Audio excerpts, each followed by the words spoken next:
pendant l'accouchement, ce qu'on a vu ce matin, quand il y a donc une hypoxie cérébrale et une asphyxie cérébrale pendant l'accouchement, et aussi il y a des mesures de prévention, il y a des mesures de détection et de prévention.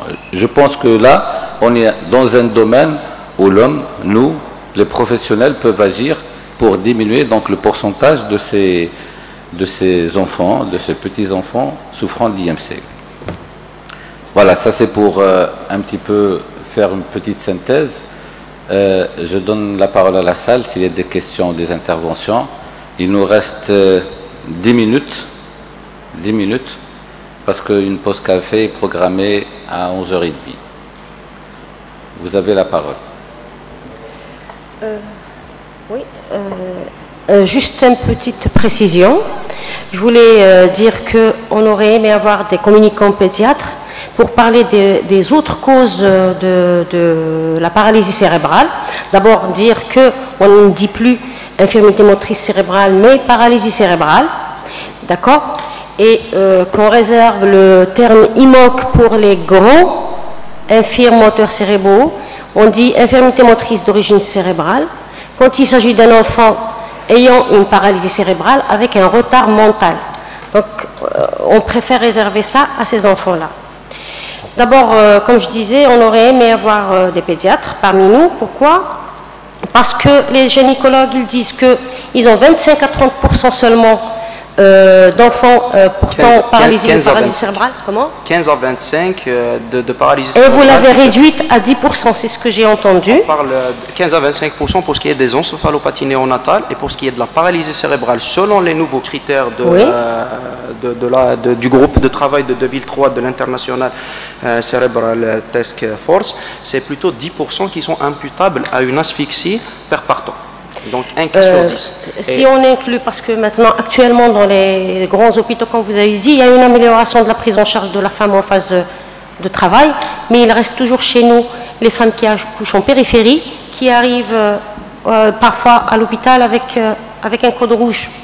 Si je me trompe, en périphérie, on peut planter un tableau assez particulier, c'est que vous n'avez des fois même pas les paramètres de surveillance fétale de première ligne. Il y a parfois des maternités rurales qui ne disposent même pas de RCF. Donc c'est la surveillance discontinue qui n'est pas recommandée. Maintenant, il reste pour le reste des causes, c'est après la naissance. On a toujours un enfant qui pendant 2-3 ans a une immaturité cérébrale et qui peut toujours souffrir, faire une maladie qui pourra lui causer une paralysie cérébrale, donc une lésion cérébrale. C'est ce que je voulais dire. J'aurais aimé avoir les pédiatres avec nous, mais malheureusement on ne les a pas. Merci. Très bien. Docteur Zioud, qui voudrait intervenir. Est-ce qu'il y a d'autres questions? Le micro, s'il vous plaît, à droite. Elle va parler. Président de la Fédération algérienne des personnes handicapées.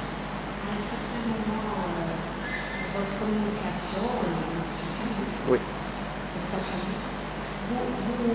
Vous avez développé le fait que malgré toutes les surveillances au cours de la grossesse, etc., on n'a pas pu réduire le taux de nourrissons qui naissent avec une infirmité motrice cérébrale.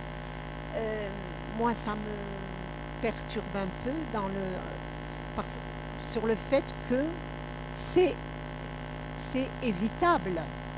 Et je n'aimerais pas que s'instaure un esprit de c'est inéluctable. Voilà ce que je voulais dire. Attendez. On va rassembler 2-3 et des questions brèves avec des réponses succinctes. Allez-y, madame, vous avez la parole. Bonjour, Madame Yasser, vice-présidente de la Fédération algérienne des personnes handicapées. Je vous remercie pour les communications qui nous ont été présentées, mais j'aurais voulu savoir, aujourd'hui que nous sommes là tous rassemblés, quelle est la réalité au sein de nos hôpitaux aujourd'hui en Algérie, dans les salles de maternité. Il est vrai que vous avez parlé des pédiatres, de la nécessité d'avoir avec nous des pédiatres, parce que ce sont eux qui reçoivent par la suite tous ces enfants. Donc, quel est le devenir de ces enfants? Je suis sûre que la réponse ne pourra pas être au niveau des obstétriciens, on ne pourra pas l'avoir au niveau des obstétriciens parce que l'enfant est né, il passe à la néonatologie. Donc ce que je voudrais poser comme question aujourd'hui, c'est que réellement, parce qu'on parle des grandes structures hospitalières au niveau d'Alger, parce que nous sommes d'Alger, et donc où il y a véritablement beaucoup de problèmes dans les maternités. Nous sommes en train de produire ces enfants dans nos maternités. Donc je voudrais savoir, parce que là je vois beaucoup d'enfants qui arrivent et qui sont IMC, et je sais que si on pose la question, l'histoire des mamans revient toujours à l'accouchement. Donc qu'en est-il ici à Béjaïa? Parce qu'il est vrai qu'il y a un grand travail de prise en charge et de prévention, pardon, qu'on pourrait faire au niveau des maternités, et la meilleure des solutions serait cette collaboration obstétrico-pédiatrique. Il faut, pour mettre un terme à tout ça, vraiment qu'il y ait cette collaboration, être dans l'anticipation pour éviter ces drames à la naissance. Et par la suite, on en parlera tout à l'heure dans la communication, c'est la problématique de la prise en charge de ces enfants. Et je vous remercie. Merci madame. Donc, bon, on va prendre une troisième question. Après, on va tenter de répondre. Salam alaikum. Bon, tout d'abord, on doit remercier l'association d'infirmoteurs cérébraux EMC, dont la présidente Madame Merabet. Bon, on se présente, c'est l'association de défense et de suivi des intérêts des handicapés de la wilaya de Béjaïa. يعطيكم صحة. كاين واحد الشعار وين يقول لك ماذا يجب أن يكون. اللي قرأ الفلسفة نلقاو هذه المقولة هذه ماذا يجب أن يكون. يعطيكم صحة les médecins, يعطيكم صحة les experts dans le domaine pour diagnostiquer la maladie. Et surtout sur la théorie. Mais احنا en tant que mouvement associatif لابد نشوفوا الواقع كيفاش يعير الهانديكابي. Pour prévenir les parents وقيلا يلقاو لي بروبليم يمشي l'hôpital, n'importe quel hôpital, soit le CH, soit les polycliniques. كما يقولوا احنا la longue attente باش يروح يدير la consultation de médecine. Ce qui veut dire ما يدير ماشي يقول لك نوض الصباح نروح جو في مكونسلتي نلقى الميدسان رابيدمون. سي فو، سي بور ان رونديفو، والرونديفو هذاك يطول. الو ما بالك كيكون مسكين عنده دهرم ولا عنده سكانر ولا وقيلا ساكوت شار. حنا منصب كي تهضروا لنا على التيوري بارك الله فيكم. ماذا يجب ان يكون؟ بارك الله فيكم من تشوفوا ده النظر الواقع البارون كيفاش باش يدي وليدو يصوانيه. لازم نشوفوا هذا الجانب هذا ولا حبينا نسميوها سور بلون ايكونوميك سور بلون امصبلو كيسهلوا لنا لي مويان البارون كي يدي وليدو بور دياغنوستي سون اونفون ولا بور بريفينير لا مالادي. جو كرو حنا كيما قال العنقا فهم معانيه خير من قوالو. جبال فهمتونا اش اللي حبيت نقول. يعطيكم الصحه. Merci. Donc, c'est très bien. C'est justement l'esprit de cette journée. Chacun parle avec le cœur et parle de ce qu'il connaît. Les médecins parlent technique, c'est normal, c'est tout ce qu'ils savent. Enfin, tout ce qu'ils savent, on parle de technicité. Et le mot associatif, c'est ça l'intérêt, il parle du terrain. Et l'intérêt, c'est de rapprocher les deux. Alors, oui, je suis d'accord avec vous, il y a des problèmes, c'est pas toujours évident, c'est parfois... Donc, c'est pas si... Donc, on est là pour vous écouter et pour essayer d'améliorer les conditions de prise en charge de tous les malades de façon générale. Et aujourd'hui, on est en train de parler des IMC. Et quand on parle des IMC, on parle des mamans quand elles se présentent aux maternités. Donc, je retiens 3 interventions. La première de Madame Amri. Je laisserai Dr Hami répondre de façon brève. Et les 2 autres, on a la chance d'avoir le DG de CHU ici présent, puisqu'on parle de gestion. Je donnerai la parole au professeur Danoun pour donner des explications. Merci, M. Tliba. Alors, pour ce qui est de la première question, à aucun moment je n'ai utilisé le terme inéluctable. Donc, il y a toujours une façon de faire et de s'améliorer dans nos pratiques quotidiennes pour éviter ce qui peut être évitable, justement. Donc, le terme inéluctable, à aucun moment je l'ai utilisé. Maintenant, j'ai juste expliqué par rapport à ces deux courbes qui sont un petit peu contradictoires. Vous avez à la fois une augmentation de la qualité plutôt de surveillance fœtale, avec une ascension assez vertigineuse du taux de césarienne qui a quasiment explosé au cours de ces dernières années parce que c'est un phénomène à la mode. Les gens ne lésinent plus pour ouvrir le ventre et l'utérus d'une parturiente pour faire un accouchement par la voie haute. Sachant que dans le métier que nous pratiquons, nous sommes des maïusiens. La maïeutique et l'obstétrique, c'est l'art de l'accouchement. Donc on n'opte jamais pour cette alternative quand elle n'est pas la solution idoine pour un cas problématique. Le jour où on inventera une spécialité qui s'appellera césarologie et qu'il y aura des césarologues, eux, ils peuvent agir à leur guise.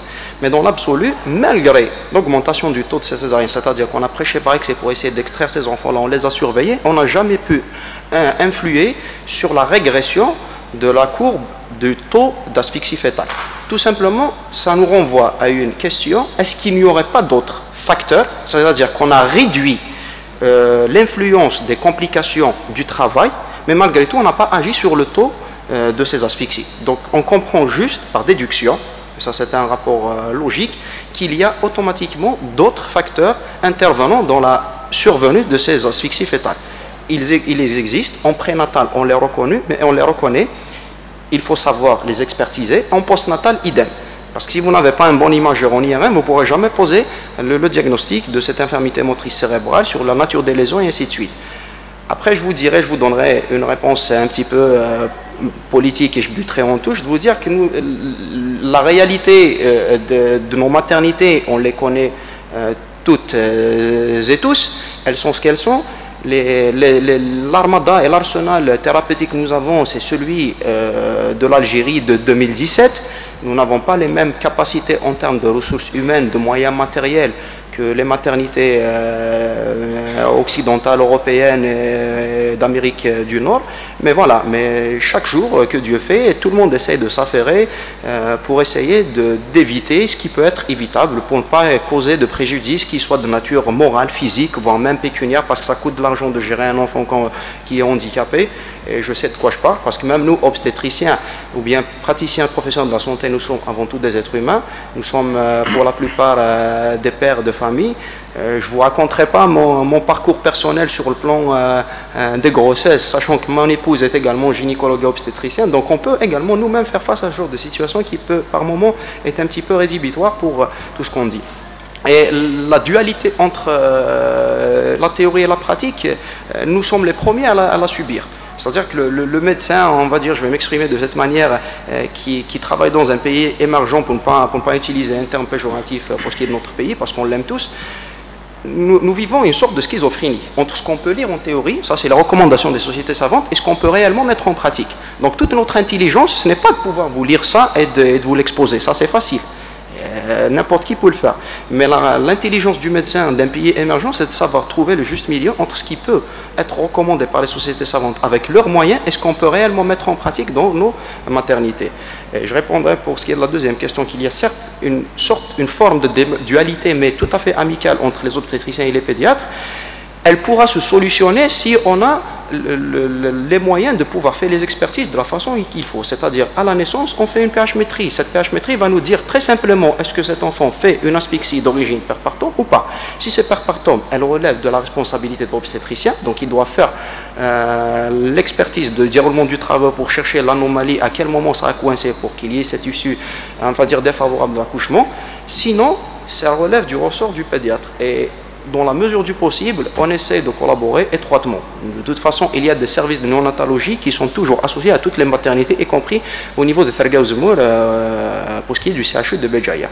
Donc la maternité est sur place, c'est entre la salle d'accouchement et le service de néonat, il y a un étage. Il suffit de descendre des escaliers. Donc la table de réanimation, pour ce qui est des nouveau-nés, est pourvue de l'équipement adéquat. Les pédiatres sont systématiquement sollicités quand on a des situations à haut risque comme ça. Bien évidemment, c'est une prise en charge qui est multidisciplinaire. Tu as demandé une réponse rapide. Alors si on te donne le temps, tu ne vas pas t'arrêter. Très bien. Le problème est tellement complexe et tout le monde, toute la salle a beaucoup de choses à dire. Je suis certain. On est dans un petit désert, mais il faut contextualiser. Il faut contextualiser, il faut vivre le moment et le contexte algérien et contexte par ville. Béjaïa, c'est un contexte, Alger, c'est un autre, le Sud, c'est un troisième contexte, etc. Et ainsi de suite. Donc, et chacun a un rôle à accomplir dans son entourage. Et puis, les choses viendront avec le temps, avec la bonne volonté, main dans la main, tous ensemble. Il n'y a pas de baguette magique. On ne peut pas dire aujourd'hui, il y a un problème, demain, il va se régler rapidement, sans effort. Et ce n'est pas une seule communauté, ce n'est ni le médecin, ni les administrateurs de la santé, ni le citoyen, tout le monde. Je pense que je donne la parole aussi au DG du CHE pour expliquer. Bon, moi je vais tenter de répondre un petit peu aux deux interventions et particulièrement l'association d'aide aux handicapés de la wilaya de Béjaïa. Ce que je peux dire, c'est que d'abord je salue l'initiative, la première, c'est-à-dire oui, il y a un séminaire sur l'infirmité motrice, association de soutien donc aux INC. وشنو هو le but de ces journées?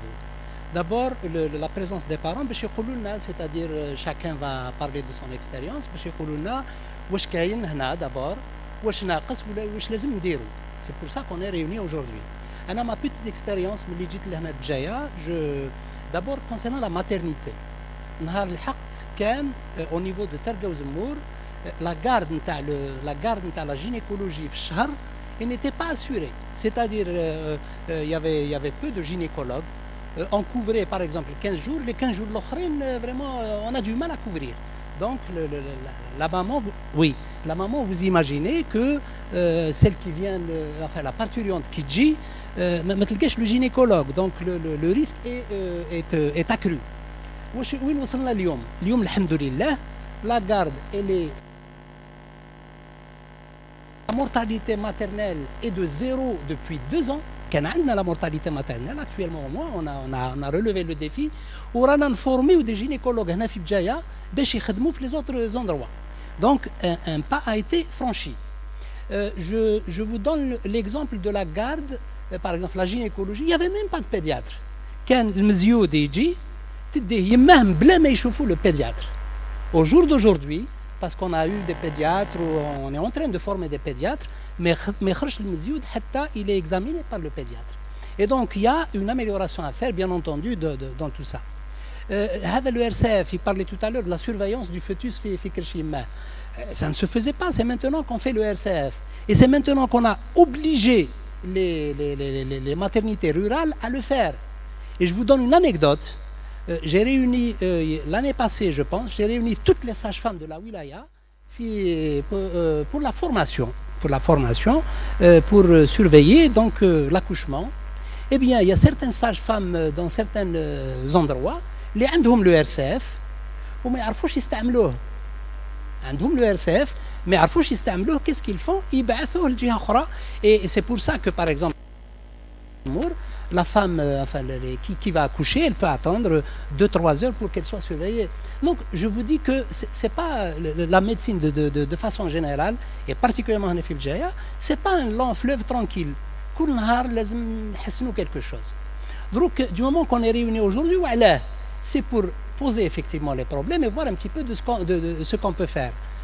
Madame Merabet m'a parlé, la première fois qu'on a discuté, je pense que ça fait 7 mois ou 8 mois qu'on a un peu. Eh bien, elle a attiré mon attention sur une chose. Il nous faut un neuropédiatre. Mais les enfants, je pense que la plupart ils sont suivis soit à Alger ou la Festif ou là. Et le neuropédiatre, Dieu merci, on va le recruter. Il va arriver un neuropédiatre où on va centraliser la filière. Je prends par exemple les soins de rééducation. Docteur Zioud est là, elle peut vous parler. Nos patients, bon, nos IMC qui devaient être pris en charge par exemple pour la toxine botulinique ou la haja, ils allaient jusqu'à Alger. Ça se fait localement. Donc, je sais qu'il y a beaucoup de manques, mais je pense que le fait qu'on puisse se réunir dans une journée où il y a les parents, il y a les praticiens, bon, il n'y a pas de pédiatre aujourd'hui, mais quand les pédiatres, mais quand il n'y a pas de sage-femme, on devrait avoir les sages-femmes maintenant, et bien la prochaine rencontre, il y aura tout ce monde. En tous les cas, je suis là pour écouter les choses, tout ça, on va les faire, il n'y a aucun problème, on est là pour ça. Mais je dois vous dire que نمشيو درجة بدرجة.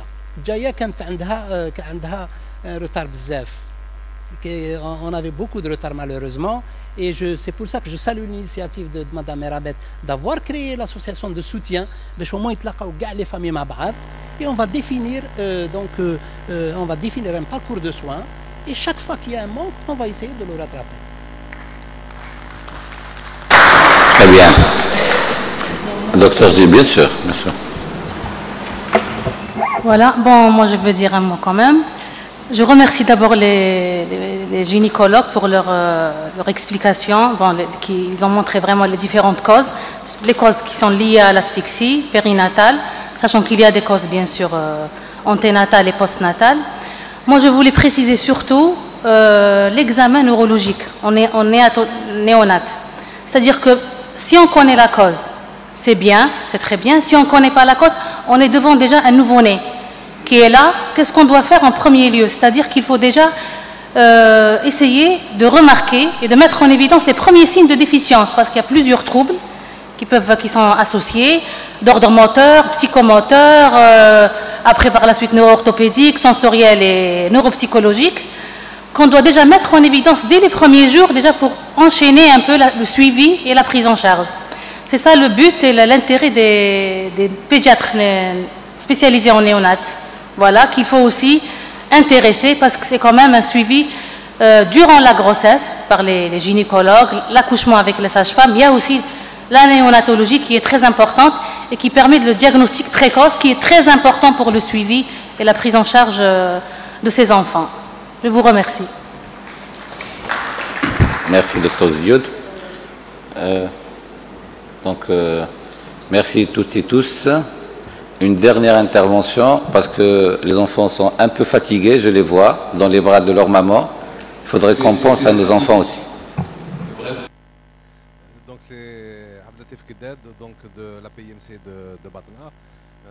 Je remercie les organisateurs effectivement d'avoir pris cette initiative pour réunir un peu les professionnels pour prendre en charge cette préoccupation. Je voudrais... Il y a eu, on voit, on maîtrise parfaitement la technique. Hein, quand on voit ce que vous avez dit, moi je suis vraiment agréablement surpris par la manière comment est-ce que vous maîtrisez le sujet. Bon, on voit que sur le terrain, c'est vrai, il y a encore quelques défaillances. Vous avez remarqué à votre arrivée au niveau de Béjaïa les carences qu'il y avait, les progressions.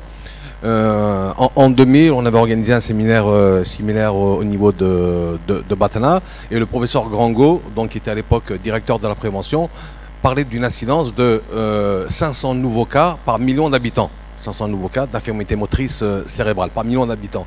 Il serait intéressant de voir ce qui a été fait de 2000 à 2017, donc 17 années plus tard. Est-ce que des indicateurs ont été mis en place? Est-ce que y a eu on constate certainement des améliorations, tout à fait. Mais est-ce que les indicateurs nous permettent effectivement de voir à quels endroits étaient les défaillances et comment est-ce qu'on est intervenu pour améliorer? Donc est-ce que les chiffres maintenant nous permettent de vraiment nous dire qu'il y a un travail organisé qui nous a permis effectivement de réduire cette paralysie cérébrale?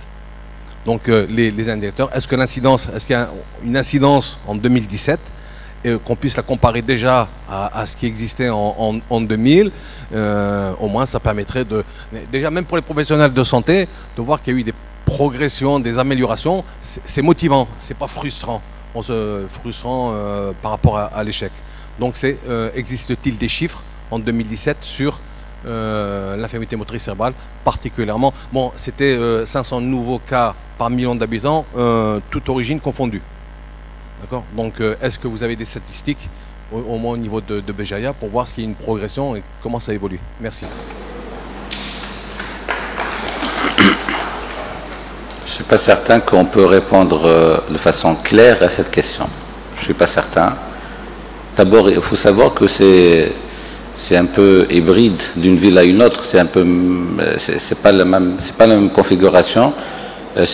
Donc, c'est variable entre Alger, Béjaïa, l'Est, l'Ouest. Et pour avoir, peut-être qu'il faut mettre une fiche technique, un registre national pour avoir des chiffres. Mais moi, ce que je pourrais vous dire en matière de chiffres, une certitude donc, que je partage avec vous, parce qu'on est en train de préparer un travail sur la démographie algérienne. La pyramide des âges, la pyramide maintenant, la base, elle s'est élargie.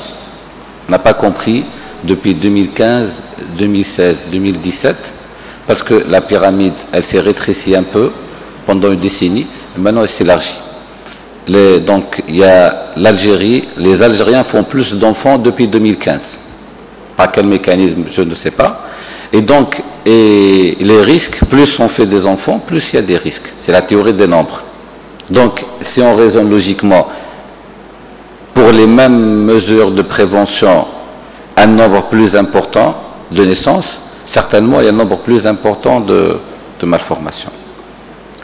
Mais pour parler d'IMC, je ne sais pas s'il y a quelqu'un qui peut parler exactement d'IMC. Mais il y a plus de naissances pendant les 2 dernières années. Il y a beaucoup plus de naissances que d'habitude. Donc, quand vous allez voir la pyramide, vous allez voir qu'elle s'est rétrécie, après elle s'est élargie de 2015 à 2017. Je peux vous dire pour votre question, M. Gded, il n'y a pas d'études à Béjaïa pour dire combien de nouveaux cas on a par année. Il y a 2 ans, l'association a commencé d'abord à répertorier le nombre de paralytiques cérébraux à Béjaïa. Nous n'avons pas encore fini, parce qu'il faut finir cette étude-là, donc ce compte-là, pour commencer à dire combien de nouveaux cas il y a à Béjaïa. 1.